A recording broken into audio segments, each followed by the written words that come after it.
Reflexão do dia 2 de fevereiro de 2024. Apresentação do Senhor, festa, sexta-feira, cor litúrgica, branco. Do dia 25 de dezembro, entre o 24 e 25, somando-se 40 dias, cai exatamente no dia de hoje, 2 de fevereiro de 2024. Por isso que a igreja comemora a apresentação do Senhor, o momento em que Maria e José, mesmo tendo que proteger o menino da investida do governador Herodes, do rei Herodes, mesmo tendo que fugir, andar às escondidas, mas teria fugido para o Egito, para a região do Egito, mesmo assim volta 40 dias depois para Jerusalém, sabendo do perigo, sabendo que estava sendo procurado como se fossem bandidos, porque Herodes queria matar o menino de qualquer forma e, mesmo assim, às escondidas, se apresenta no templo para cumprir a ordem do Senhor, para cumprir o mandamento do Senhor. Então nós estamos vendo aí Maria e José na apresentação do Senhor, cumprindo a vontade de Deus, cumprindo os mandamentos do Senhor. Vejam que essa vontade de cumprir a vontade e os mandamentos do Senhor nos é apresentado por Jesus desde a sua meninice, pequenininho, com a sua mãe segurando, com José segurando, o patrono da igreja, José, cumprir o mandamento. Então esta é a vontade de Deus, de Jesus Cristo para a igreja, para que sejamos cumpridores dos mandamentos do Senhor. Então não temos como deixar uma lei do Senhor para trás, esta ou aquela eu não quero cumprir, porque não se enquadra no tempo atual. Ao contrário, a apresentação do Senhor nessa festa litúrgica nos traz essa determinação da Santa Família, da Sagrada Família, em cumprir o mandamento do Senhor. Também, nesse dia, temos São Cornélio de Cesareia, centurião temente a Deus. Hoje é dia de São Cornélio. Cornélio é citado em Atos dos Apóstolos, capítulo 10, é aquele centurião, uma autoridade romana, que ele faz de tudo e se converte ao cristianismo, à mensagem do Evangelho, protege, doa seus bens para a igreja, protege Pedro, dá a Pedro toda a assistência e assim contribui para a igreja que nascente, a partir de Jesus. Século I, Senhor Jesus, eu também, mesmo fraco e pecador, comprometo-me contigo no anúncio da sua palavra. Dai-me a graça do batismo no Espírito Santo, para que eu seja cheio do amor a ti, como foi São Cornélio de Cesareia. Assim seja. Minha família é santa. Estamos reunidos em nome do Pai, do Filho e do Espírito Santo. Amém. A primeira leitura de hoje nos traz em Malaquias, capítulo 3, de 1 a 4. Assim diz o Senhor: eis que envio o meu anjo, e ele há de preparar o caminho para mim. Logo chegará ao seu templo o dominador que tentais encontrar, e o anjo da aliança que desejais. Ei-lo que vem, diz o Senhor dos Exércitos. A quem poderá fazer-lhe frente no dia da sua chegada? E quem poderá resistir-lhe quando ele aparecer? Ele é como um fogo da forja, como a barrela dos lavadeiros, e está a postos, como para fazer derreter e purificar a prata. Assim ele purificará os filhos de Levi e os refinará como ouro e como prata, e eles poderão assim fazer oferendas justas ao Senhor. Será então aceitável ao Senhor a oblação de Judá e de Jerusalém, como nos primeiros tempos e nos anos antigos. Palavra do Senhor, graças a Deus. Malaquias fez constantes apelos para que o povo fosse fiel a Deus. Devido à infidelidade do povo de Deus, há a destruição do templo. Nabucodonosor entra e destrói o templo de Jerusalém. Todo o seu povo, eles são deportados.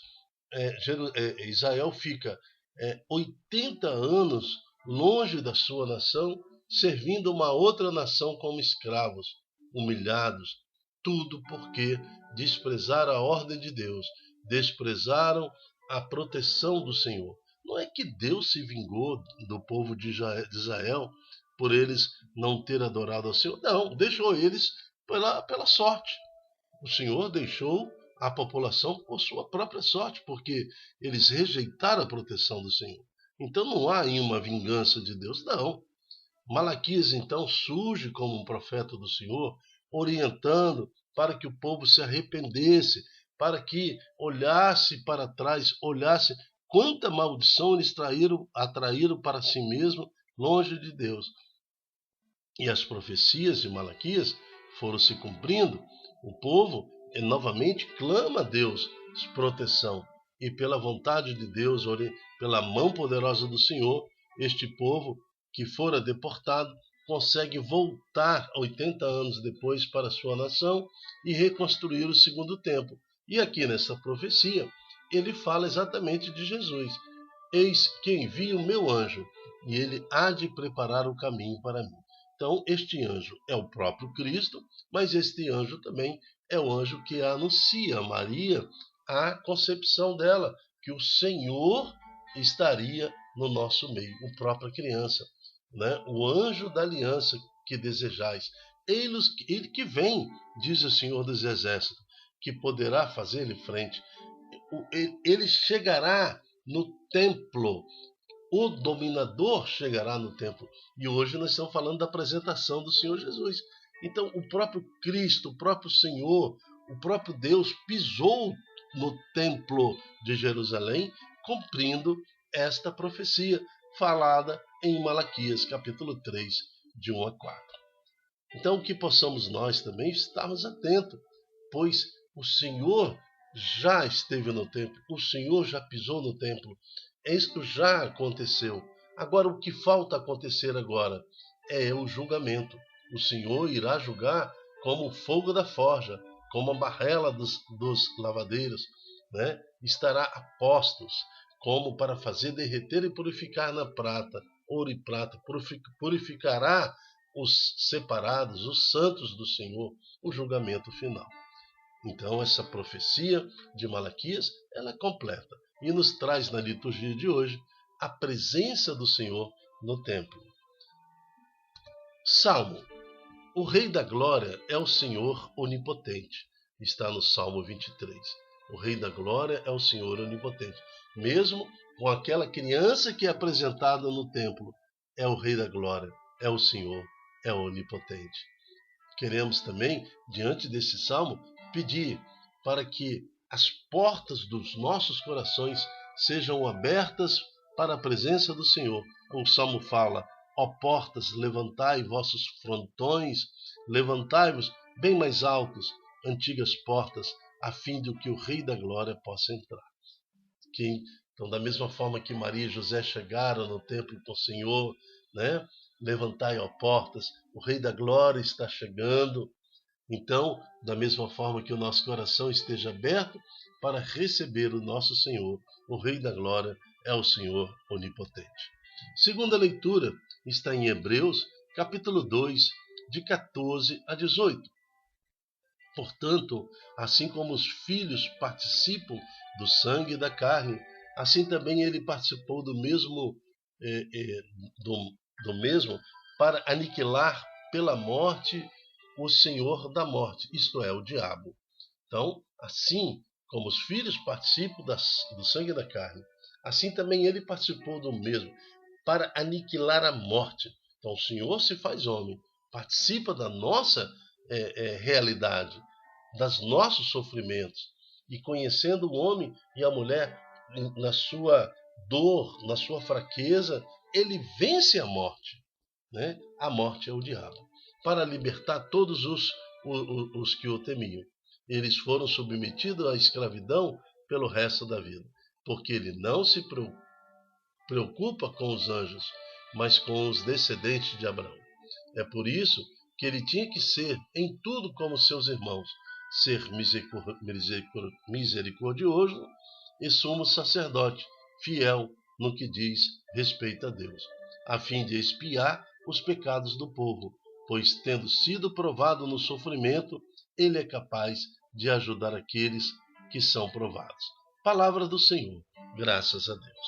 Assim como Malaquias fala de um Senhor que há de julgar os vivos e os mortos, que há de passar pela forja, purificar como se purifica a prata e o ouro, né? Um Senhor que há de julgar, mas também em Hebreus nos fala que esse julgamento compreende a sua misericórdia.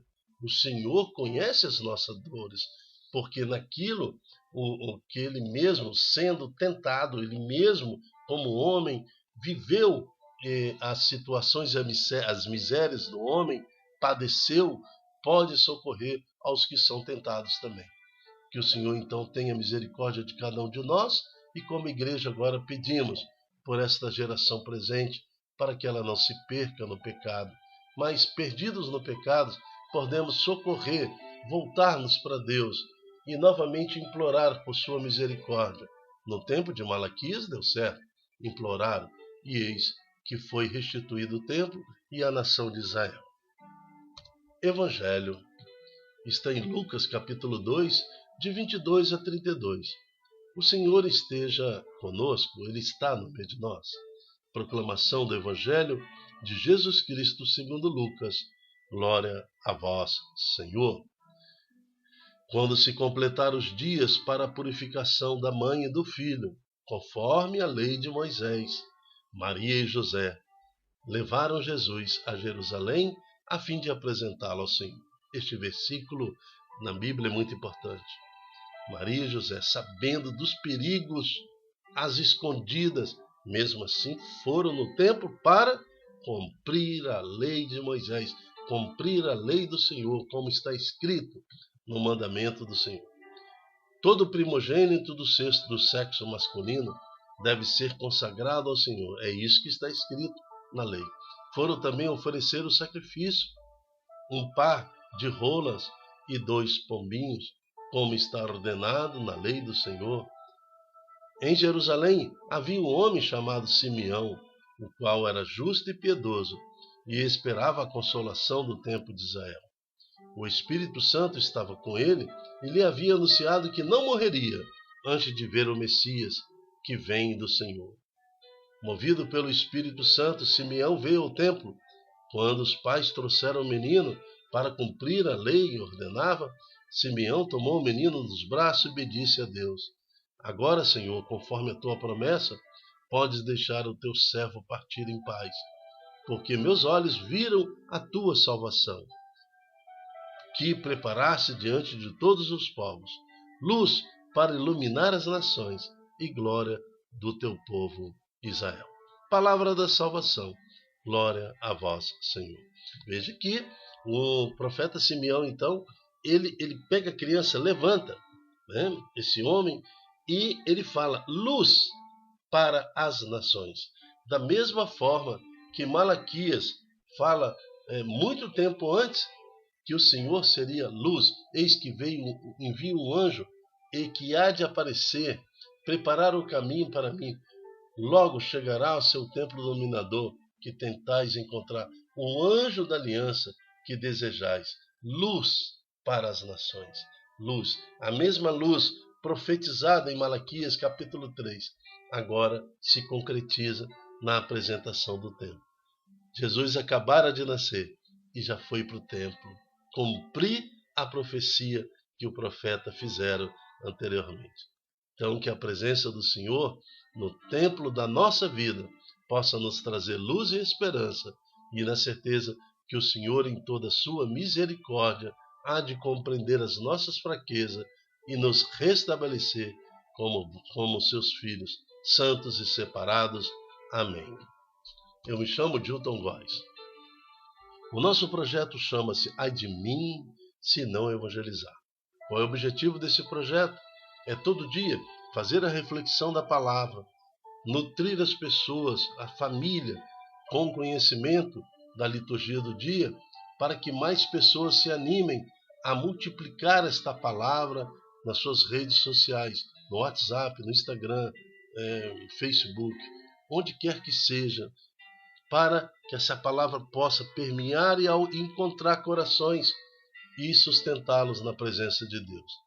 Seja você também um evangelizador. Multiplique em suas redes sociais esta oração para que mais corações estejam sensíveis à presença do nosso Senhor Jesus. Amém. Até a próxima, se Deus quiser. Tchau, tchau.